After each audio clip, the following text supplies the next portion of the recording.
we've looked at our horse's back. We evaluated what kind of withers do they have, where's their scapula, how far does their scapula move, what shape back do they have. This horse is super round, so I need anything that helps me give a little grip without getting in his way.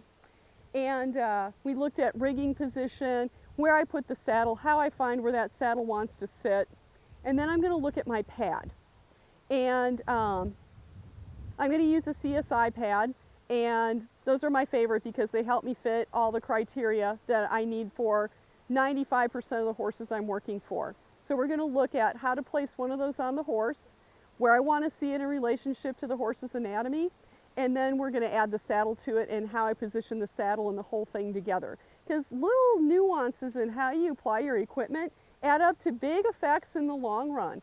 A saddle that's too far forward, too far back, tipping down in the front. I like the CSI pad because it gives me the ability to adjust for all of that real easily. Before I tell you about how I'm going to use a CSI pad, I think it's really important to know what's inside a CSI pad that makes it different from all the rest. Here's a bare cutting horse tree right here. You can see the fork, the bar, the cantle, and you can see how this is laying on my horse's back. Without a CSI Flex-Plate,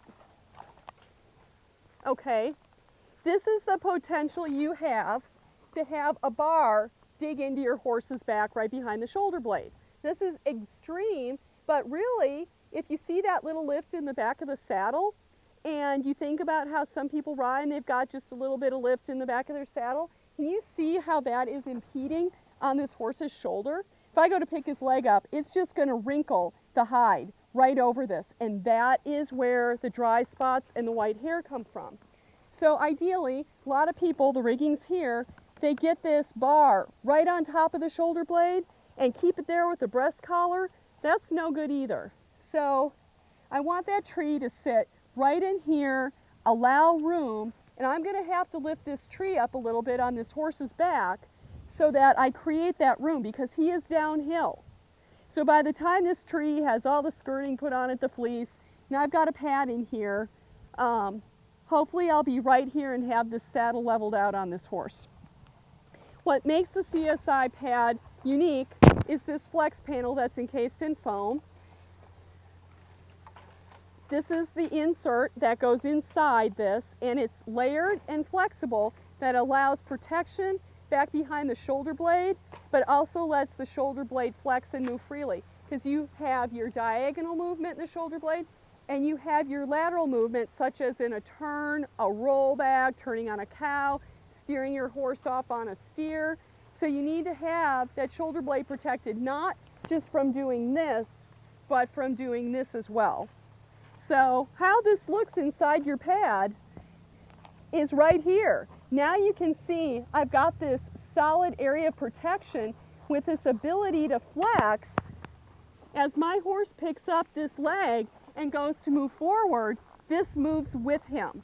So it provides a dynamic, flexible protection system that regular pads don't have. With the CSI pad system, that's what makes it great. I talked about earlier that horses can gain loose weight, gain loose shape, and as they age and mature, their back's going to change. You know, you go from a 2-year-old to your 4-year-old year, and you've got a lot of difference from a colt's back to a mature horse's back. And I don't know of another pad system that allows you to accommodate for those changes. What the CSI pad system is you have an outer layer, and the outer layer is a synthetic felt with a marine boating carpet on the top that's UV and water rot resistant, so it lasts forever, with a nice wear leather. And that blue panel that I just showed you is encased inside of here. Then on the inside is a liner, and it velcros in and comes in and out. This happens to be the 3/4 inch, so you can change the liner. I've never seen a top wear out. I've had liners that I didn't even take care of that have lasted 2 years. And you can go from a 1/2 inch, 3/4 inch, a full inch, one with a felt lining, a total felt lining, so you can totally change your pad as your horse changes. And they've also provided ventilation by cutting these 5 vent holes in the top. So I've always got this nice dry channel along my horse's spine that allows cool air to get in there. A lot of people ask me, oh, the top of my horse's spine is dry, that's bad. No, that's great. That means some air is getting in there and it's cooling the top of the spine and giving your horse some relief. When I go to use this on my horses, just like I put a saddle on them, I start with the pad just a little bit forward over the shoulder blades and just ooch it back just a little bit. And they have this pad built up in the gullet for a reason. It provides wither relief. I don't care if you have a mutton withered horse like this or a high withered horse. Having your pad tent up like this is awesome because it provides protection to the spinous processes right here. You'll never have any pressure. I want the edge of this panel to be covering the edge of my horse's shoulder blade. This is where the tree is going to sit and possibly impede my horse's back. Now, right here is about where this saddle would fit on this horse. Remember, you've got skirt out the front and skirt out the back. So right here, this is providing all kinds of support to that horse's shoulder blade.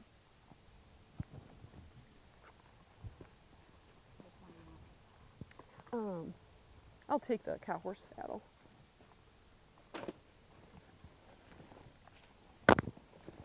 This is a saddle that I used that had the rigging that was farther forward. It's a longer skirted saddle, so I'm going to show you where I'd put this saddle in relationship to the pad, in relationship to this horse's anatomy.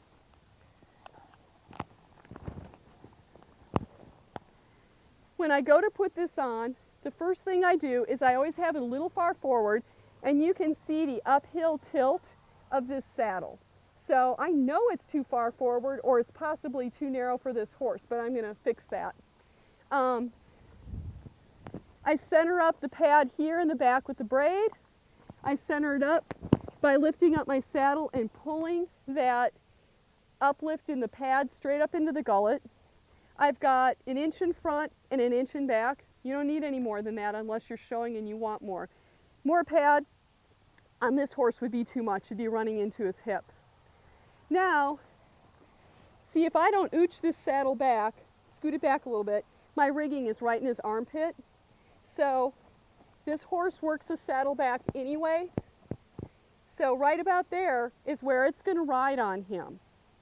I want to point something out. When you first get a CSI pad, it's the same with any pad, whether it's fleece, felt, sheepskin, neoprene, whatever. It usually takes 4 to 8 rides to get it broke in and get some of the slickness off of it. So accommodate for that. Get off your horse in 5 minutes after you started riding, assess it, readjust your cinch, be smart about what you're doing. The other thing a lot of people have problems with is, one, they don't get their pad on square and their saddle starts to ride crooked. On a round back horse, this is really critical. I have to have everything straight or things are going to tip a little. The other thing is you have to adjust your cinch so that the breast collar Ds and the back cinch D line up on the center of the sternum when you are fully tightened and riding. If you have it off to one side, you're going to pull your saddle off to one side. Everything has to be even. And I like to have my cinch come up as close to the top of the bottom of my pad as possible. I don't want a lot of strap hanging there. I want to have cinch on my horse's side, not tie strap. I'm going to go around and tighten the cinch.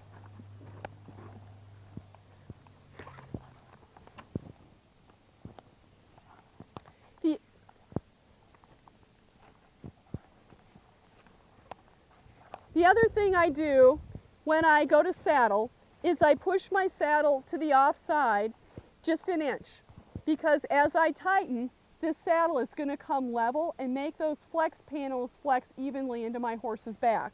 So every single saddle I use, I push it off to the side just a little bit, because as I tighten, it's going to come level, and when you go to get on, you're going to pull your saddle left. How many of you get on and you're sitting there bouncing in your right stirrup to get your saddle centered on your horse's back, you can almost never do it. So you're starting off crooked. So if you get pad slippage, saddle slippage, you've got to help your equipment work right by how you use it.